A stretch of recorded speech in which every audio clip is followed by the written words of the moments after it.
வணக்கம் நண்பர்களே. இந்த வீடியோவில் மிக சமீபத்தில் நம்மளுடைய பாரத பிரதமர் மோடி அவர்கள் 7 பாதுகாப்பு பொதுத்துறை நிறுவனங்களை நாட்டிற்கு அர்ப்பணித்தார். அந்த 7 பாதுகாப்பு பொதுத்துறை நிறுவனங்கள் எவ்வாறு உருவானது, எந்த அமைப்பு கலைக்கப்பட்டு இந்த 7 பொதுத்துறை நிறுவனங்கள் உருவாக்கப்பட்டது போன்ற தகவல்களோடு இந்த வீடியோவில் வழங்க இருக்கிறோம். ஆர்டினன்ஸ் ஃபேக்டரி போர்டுன்னு சொல்லக்கூடிய ஆயுத தொழிற்சாலை வாரியம் அல்லது படைக்கலன் தொழிற்சாலை வாரியத்தின் கீழ் இயங்கி வந்த 41 படைக்கலன் தொழிற்சாலைகள் 7 பொதுத்துறை நிறுவனங்களின் கீழ் கொண்டு வரப்பட்டுள்ளன. அந்த 7 பொதுத்துறை நிறுவனங்கள் என்னென்ன, இந்த சீர்திருத்த முடிவு எப்பொழுது மேற்கொள்ளப்பட்டது, என்று முதல் நடைமுறைக்கு வருகிறது போன்ற தகவல்களை பார்க்கலாம். 2021 ஜூன் 17ஆம் தேதி பாதுகாப்பு அமைச்சகமானது OFBஐ, அதாவது ஆயுத தொழிற்சாலை வாரியத்தை அரசாங்கத்துக்கு சொந்தமான 7 பொதுத்துறை நிறுவனங்களாக மறுசீரமைப்பு செய்வதாக அறிவித்தது. தற்போதுள்ள அதன் கீழ் இயங்கக்கூடிய அனைத்து தொழிற்சாலைகள் மற்றும் ஊழியர்கள் இந்த 7 பொதுத்துறை நிறுவனங்களின் ஒரு பகுதியாக மாறும் எனவும் அன்று குறிப்பிடப்பட்டது. எனவே பாதுகாப்பு அமைச்சகத்தின் முடிவின்படி ஆர்டினன்ஸ் ஃபேக்டரி போர்டுன்னு சொல்லக்கூடிய OFB ஆனது, அதாவது 41 ஆர்டினன்ஸ் ஃபேக்டரிஸ் கொண்ட OFB ஆனது தற்பொழுது மினிஸ்ட்ரி ஆஃப் டிஃபென்ஸ், பாதுகாப்பு அமைச்சகத்தின் கீழ் உள்ள ஒரு துறையான டிபார்ட்மெண்ட் ஆஃப் டிஃபென்ஸ் ப்ரொடெக்ஷன், அதாவது பாதுகாப்பு உற்பத்தி துறையின் கீழ் செயல்படக்கூடிய டைரக்டரேட் ஆஃப் ஆர்டனன்ஸ் என்ற அமைப்பின் கீழ் கொண்டு வரப்பட்டுள்ளது. 41 ஆர்டினன்ஸ் ஃபேக்டரிஸும் 7 பப்ளிக் செக்டர் அண்டர்டேக்கிங்காக, 7 பொதுத்துறை நிறுவனங்களாக, 7 பாதுகாப்பு பொதுத்துறை நிறுவனங்களாக வகைப்படுத்தப்பட்டு நிறுவப்பட்டுள்ளது. இந்த 7 பாதுகாப்பு பொதுத்துறை நிறுவனங்களையும் பாரத பிரதமர் திரு மோடி அவர்கள் விஜயதசமியையொட்டி டெல்லியில் உள்ள பாதுகாப்பு ஆராய்ச்சி மேம்பாட்டு நிறுவனம் DRDOன்னு சொல்லக்கூடிய பாதுகாப்பு ஆராய்ச்சி மேம்பாட்டு நிறுவனத்தில் நடைபெற்ற பூஜையில் இந்த 7 பொதுத்துறை நிறுவனங்களையும் நாட்டிற்கு அர்ப்பணித்தார். இந்த 7 பொதுத்துறை நிறுவனங்களுமே இந்திய அரசாங்கத்தின் பாதுகாப்பு அமைச்சகத்தின் கீழ் உள்ள பாதுகாப்பு உற்பத்தி துறையின் கீழ் உள்ள ஒரு அமைப்பாகும். 41 இந்திய ஆயுத தொழிற்சாலைகள் 7 பாதுகாப்பு பொதுத்துறை நிறுவனங்களாக, அதாவது DPSUன்னு சொல்லக்கூடிய டிஃபென்ஸ் பப்ளிக் செக்டர் அண்டர்டேக்கிங்காக மாற்றப்பட்டுள்ளன. 7 பாதுகாப்பு பொதுத்துறை நிறுவனங்களையும் நாட்டிற்கு அர்ப்பணித்த நாள் 15/10/2021, அதாவது 2021 அக்டோபர் 15 விஜயதசமி அன்று பாரத பிரதமர் நரேந்திர மோடி அவர்கள் நாட்டிற்காக 7 பாதுகாப்பு பொதுத்துறை நிறுவனங்களை அர்ப்பணித்தார். இந்த 7 பாதுகாப்பு பொதுத்துறை நிறுவனங்கள் ஏற்கனவே OFBன்னு சொல்லக்கூடிய ஆர்டினன்ஸ் ஃபேக்டரி போர்டில் இருந்த 41 ஆர்டினன்ஸ் ஃபேக்டரிஸ்களை ஒருங்கிணைத்து உருவாக்கப்பட்டது தான். இது அக்டோபர் 1, அதாவது 1/10/2021 ஆர்டினன்ஸ் ஃபேக்டரி போர்டு OFB ஆனது முழுவதுமாக கலைக்கப்பட்டதாக அறிவிக்கப்பட்டது. OFBயின் மேலாண்மை, கட்டுப்பாடு, செயல்பாடுகள் மற்றும் பராமரிப்பு ஆகியவை புதிதாக உருவாக்கப்பட்ட 7 பொதுத்துறை நிறுவனங்களுக்கு மாற்றப்பட்டன.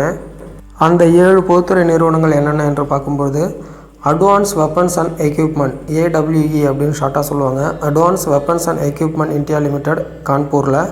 அடுத்து armoured vehicles Nigam limited, AVANI Avani அப்படின்னு சொல்லுவாங்க, சென்னையில் இருக்குது. அடுத்து gliders India limited, GIL Kanpur. India Optel limited, IOLன்னு சொல்லக்கூடியது டேராடூனில். அடுத்து மியூனிஷன்ஸ் இந்தியா லிமிடெட், மில் MILன்னு சொல்லக்கூடியது புனேயில். அடுத்து ட்ரூப் கம்ஃபோர்ட்ஸ் லிமிடெட், TCL, இதுவும் கான்பூரில். அடுத்து யந்த்ரா இந்தியா லிமிடெட், YIL நாக்பூரில். இந்த 7 பப்ளிக் செக்டர் அண்டர்டேக்கிங் தான் அது.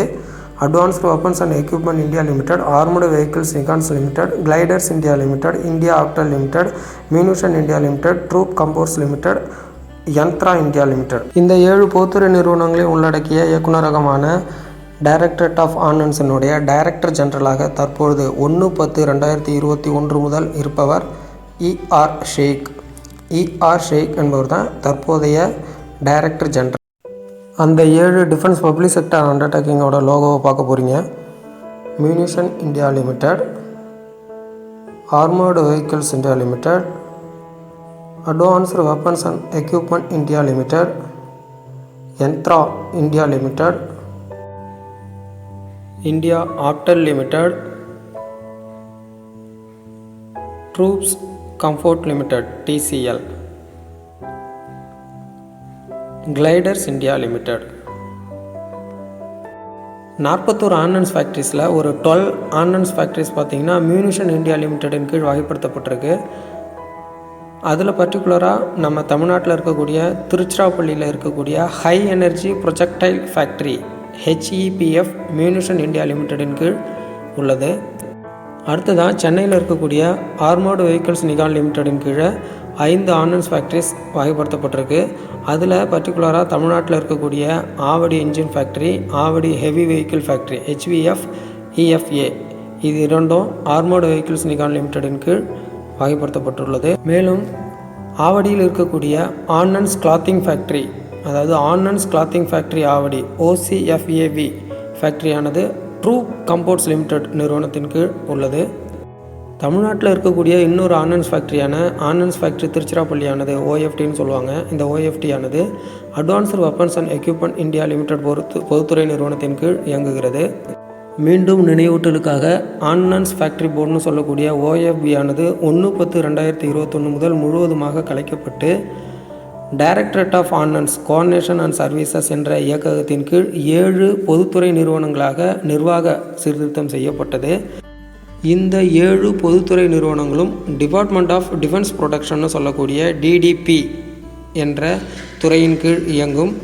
இந்த பாதுகாப்பு உற்பத்தி துறையானது பாதுகாப்பு அமைச்சகத்தின் ஒரு துறையாகும். இந்த 7 பொதுத்துறை நிறுவனங்களிலேயே மிகவும் சந்தை மதிப்பு வாய்ந்த பொதுத்துறை நிறுவனம் எது என்றால் சென்னையில் இயங்கக்கூடிய ஆர்மர்டு வெஹிக்கிள்ஸ் நிகாம் லிமிடெட் தான். ஓகே நண்பர்களே, கண்டிப்பாக தகவல்கள் உங்களுக்கு பயனுள்ளதாக இருந்திருக்கும். மேலும் தகவல்களை அறிய டிஸ்கிரிப்ஷனில் லிங்க் கொடுத்துருக்கேன். அந்த வெப்சைட்டில் போய்ட்டு உங்களுக்கு தேவையான தகவல்களை முழுசாக படித்து தெரிஞ்சுக்கோங்க. தேங்க்யூ.